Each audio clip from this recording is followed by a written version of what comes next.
never told her third grader was being bullied. An alleged assault in a school bathroom. They busted my baby's lip. They busted his nose. The teen took her own life after being relentlessly bullied at school. Bullying is an epidemic. Tremendous effect on the fragile, growing brain of a child.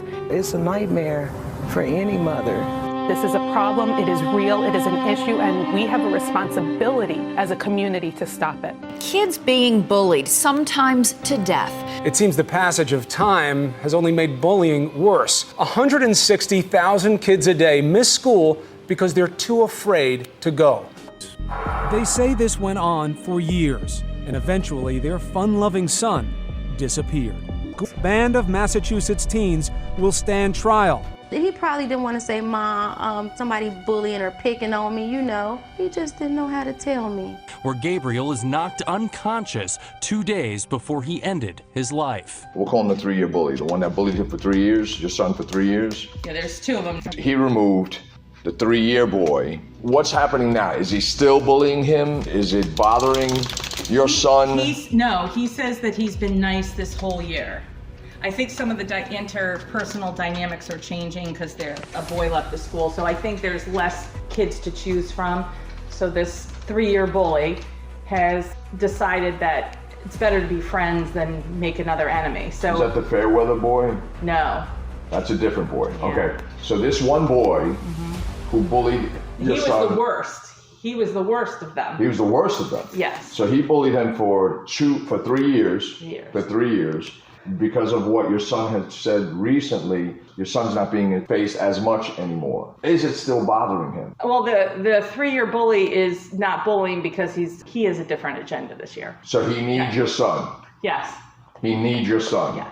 That's why? Yes, that's why. He needs your son? Yeah. What does he need your son for? As a friend? Yes. So united you stand, divided you fall type thing? Exactly. So he has fear also because according to what has been said, he has been bullied. The 3-year bully was being bullied also. This is what your son said. Clarify that. No. So he's, I think last year the 3-year bully had some significant issues. He punched a kid in the nose, he slapped another kid, so it was starting to get physical.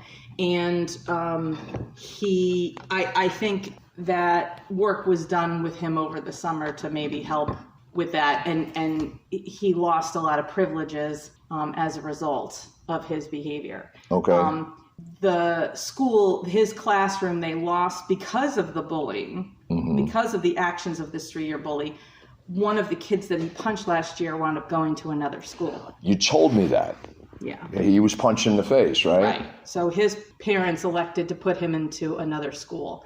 And there's one less boy in the classroom, and there's a shortage of boys in the classroom to begin with. Okay. And that's another thing that your son mentioned, that he says, oh, no, you really don't want to do that because there'll be ramifications, there'll be consequences. Is that, well, you can't tell them that you don't want to play with them because then there'll be trouble. I'm a little confused. The first time I had heard him say that. Yeah, I'm a little confused about that. It's like a dictatorship. They're telling them what to do. Right. Well, they run things. And the 2 boys, the 3-year bully and this other bully. Yes. Okay. And each of them are running things. These 2 boys are running things. Now, the other bully, I'm looking for that diagram. It's in my brain. Yes. Oh, the 3-year bully is related to the ones on top. See, that's the thing. He's not ready yet, but eventually what will happen is we want your son not to become friends with him, but we want the 3-year bully to do exactly what you want. What you're saying is that wanting to need your son more. And realizing that, oh, your son has power. Oh, look at you telling us, leave us alone or not leave us alone. No, I'm talking about what's your problem? Yeah. So he's basically showing him strength. He's showing him power, something that he's never seen before. So now he might be turning it around and getting into the 3-year bully, and that 3-year bully might become his best friend eventually. It wouldn't be a bad thing. We have to work on the other bully now. The other bully is the one that's getting very vocal, and the more vocal my son gets, the more vocal he's getting, and it's gonna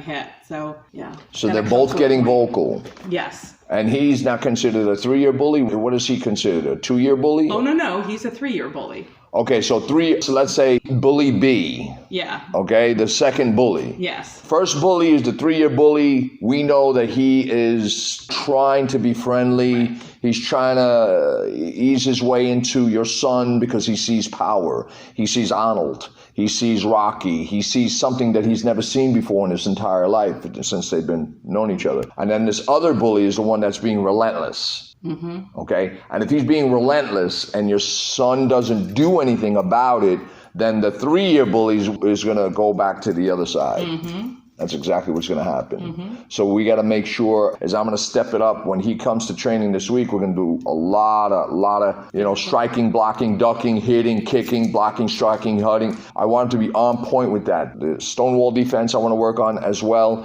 but more of the physicality. We did the psychological. Yes. Right, last week, and I want him to practice that. I want him to practice the look. Yeah. Oh, the look. It's called the look. That's what it's called. It's called the look. Once you say to him, I do. Give me the look. Yeah.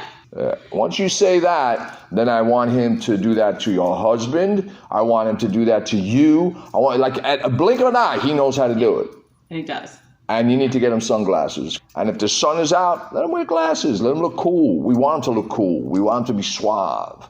We want him to be a combination of Elvis Presley and James Dean and Rambo combined. Okay, that's what we want. All 3 of those. That's what I said yesterday. I had him doing the look for my mom. I said, you look just like James Dean. I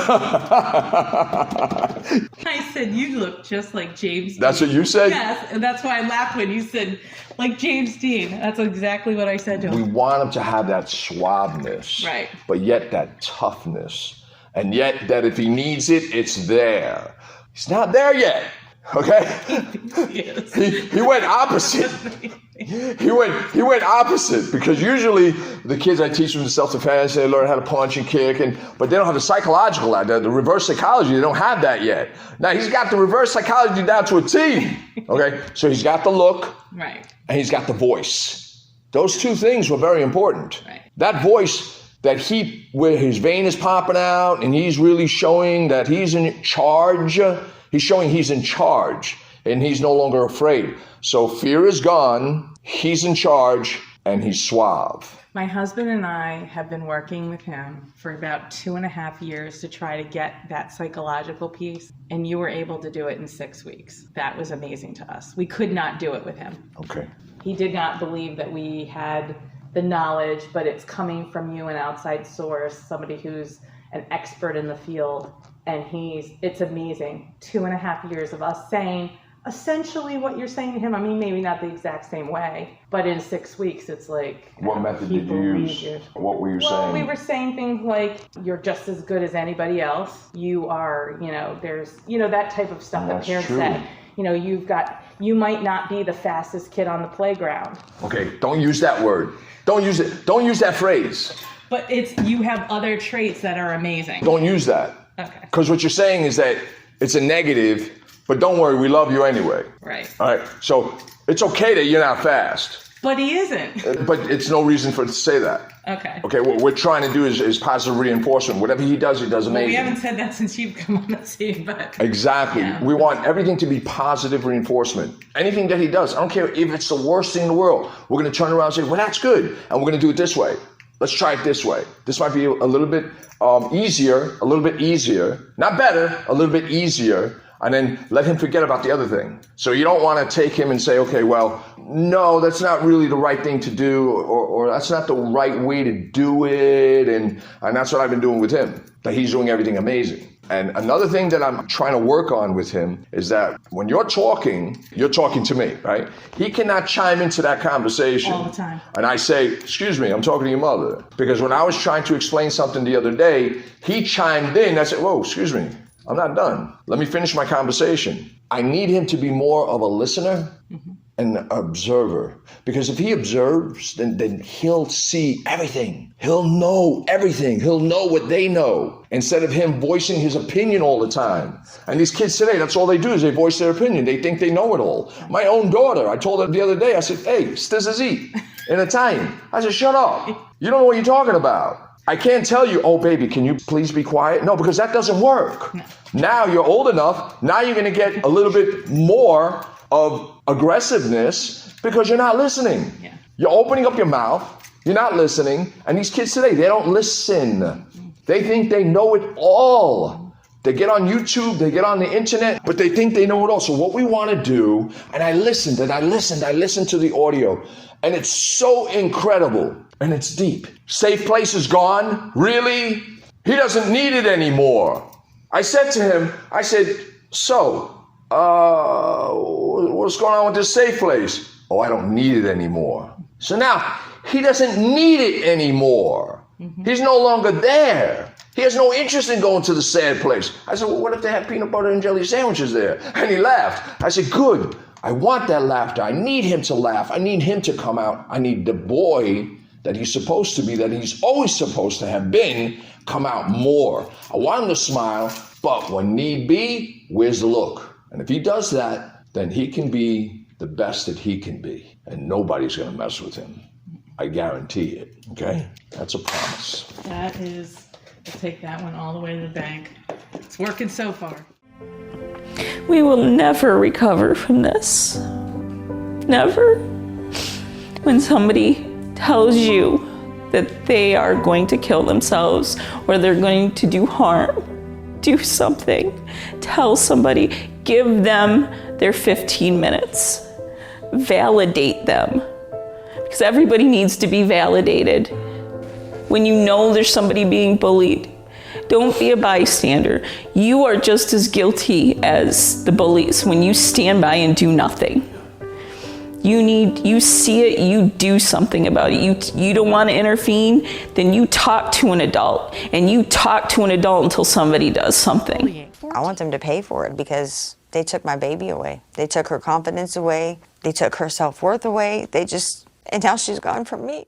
I'm not going to be able to say it without crying, though. Go ahead. Part 3. So on the way home, after he was so excited telling his father and I about how he handled himself in school, he said to me, thank you, Mommy and Daddy, for giving me classes with Master Bob. He said, Master Bob's changing my life. Wow. That's really awesome. I got the chills. A big round of applause for Master Bob. I got the chills. I can't thank you enough. My pleasure. My pleasure.